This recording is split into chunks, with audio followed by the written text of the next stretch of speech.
late. You know, Bill gets later every morning. Sure I wish does. he'd realize that there's one member of this carpool that has to be to work on time. Oh, come on, Jim. It's not that bad. Bad enough. I guess you guys who work for the telephone company, you don't have to worry about your hours. Well, I do.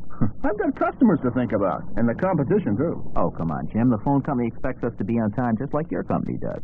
And we got plenty of competition, too, you know. You must be kidding. What competition do you have? Lots of it. All other forms of communication. Telegrams, wire services, and don't forget the good old U.S. mail. And that's just services. Jim, we're competing for expendable dollars just like every other company. We're really pretty competitive. That's why I'm excited about my new job. New job? What new job? Oh, I've been promoted to ad manager. Ad manager at the telephone company? Yeah. That sounds ridiculous. I'm an ad manager, but I've got a product that needs advertising. Johnson Calculators. Now, there's a product that adds up. Oh. Hey. Oh, listen. Yeah, Hey, that's catchy. Yeah, you're really a I have to card. remember that one for the boys in the executive dining room. Ad manager for the telephone company. Now, really, Frank. Well, it's an important job, Jim. No kidding. Well, what's there to it? You just keep an orderly line when the customers come in to get their telephone. Oh, come on, Jim. There's more to it than that. In fact, there isn't a heck of a lot of difference between advertising your calculators and my telephone. What are you saying? I've got over 40 competitors to sell against.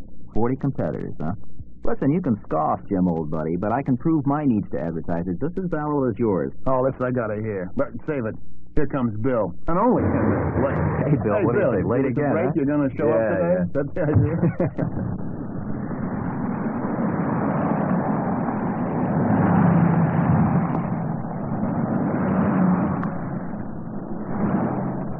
All right, Frank, tell me how you can possibly compare advertising a highly competitive product like calculators and business machines with telephones, which have their field to themselves.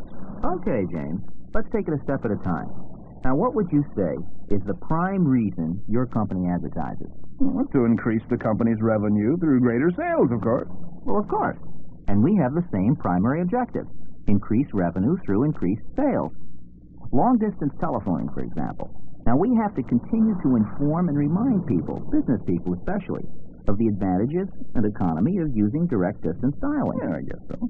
Also, we have to impress customers that General Telephone has a wide variety of products and capabilities, and the equipment service know-how to satisfy business customers' communications needs. All right. Then we try to increase our revenues by selling extra services like residential extension telephones. See? Well, that comes automatically. Oh, no, it doesn't. People have to be constantly reminded that the telephone is the fastest and an inexpensive way to communicate. Yeah, but people have no choice. They have to telephone. They do, huh? Of course they do. Listen, Jim, did you write any letters to customers, clients, suppliers, anybody yesterday? Well, certainly. I write 6, 8 letters a day, sometimes more. Did you know, Jim, that a respectable time and motion management organization has determined that the average business letter costs the company over $3? Yeah, sure. And that's per letter. Most long-distance calls can be made for a lot less money than that, and you get your answer or message across immediately. Telephone cheaper than mail? Right.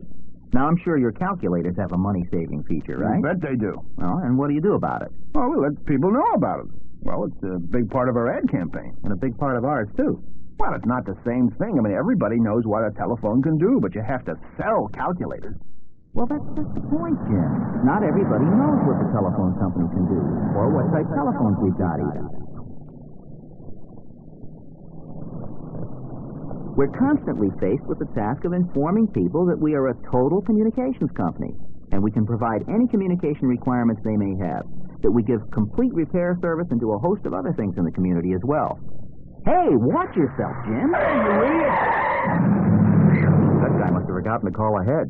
Now, there's a good example of why we have to advertise. I tell you, Frank, you don't have nearly the problems we do. Now you take the future. Why, we're beefing up for the future all the time. Preparing for it, because our machines become obsolete as new technologies are introduced. But I don't see how the future affects the telephone, or why you need to let people know about it. Well, that's because you can't see beyond the end of your nose, Jim. Come on now. Really, now let me tell you, nobody is doing more to prepare for the future and let customers know about it than the telephone company. The advances made just in recent years in touch calling systems and direct distance dialing has added tremendous speed and convenience to our services, and we think the public deserves to know about it.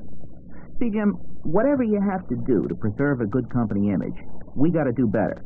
And for the very reason that we are the only telephone company in town. We've got to account to everybody, from the customer to the government. So we've got to put our best foot forward all the time and let people know what we're doing and what we're selling as often and as forcefully as we can. Yeah, well, maybe you do have some of the same problems, but, we had a run of calculators that added when they should have subtracted. We had to call them all back, then run an ad apologizing for it. Well, we had a computer which added zeros to everybody's bill. Wow. Now, if you don't think that didn't send us flying into print with an explanation and an apology. Yeah, I mean, not only that, but we compete against guys like you who've never stopped to consider if a cost factor existed between a letter and a telephone call. You mean against guys who still believe that it takes a day to get an overseas call put through? Yeah, that's right. Against other people who don't know about rate changes that make long-distance calls at night cheaper than daytime calls. Yeah, now you're talking. And how really inexpensive telephoning is in general. I'm beginning to get the picture. Yeah, then, too, there's our communications consultant service that really helps businesses plan the right telephone system for their particular operation. And for people at home, our residential program, which shows people how phone extensions can make life easier and happier in the home. That makes a lot of sense at that. All right. I'm a believer. Well, that's good. Your job is as tough as mine. Sure. Hey, have a good day, Frank. Oh, Frank, don't forget about the bridge game tonight with our wives. Oh, don't worry. Jane and I will be there. I think we could beat you if you could just get Carr to stay at the table instead of jumping up and running into the other room every couple of minutes to answer the phone. That woman couldn't live without a telephone. Hey, that gives me an idea for my first ad. The perfect excuse for a phone extension. And I think I'll add a little thank you note to people who couldn't live without a telephone. Listen, I'll see you, Jim. Okay? Bye. Couldn't live without a telephone, huh?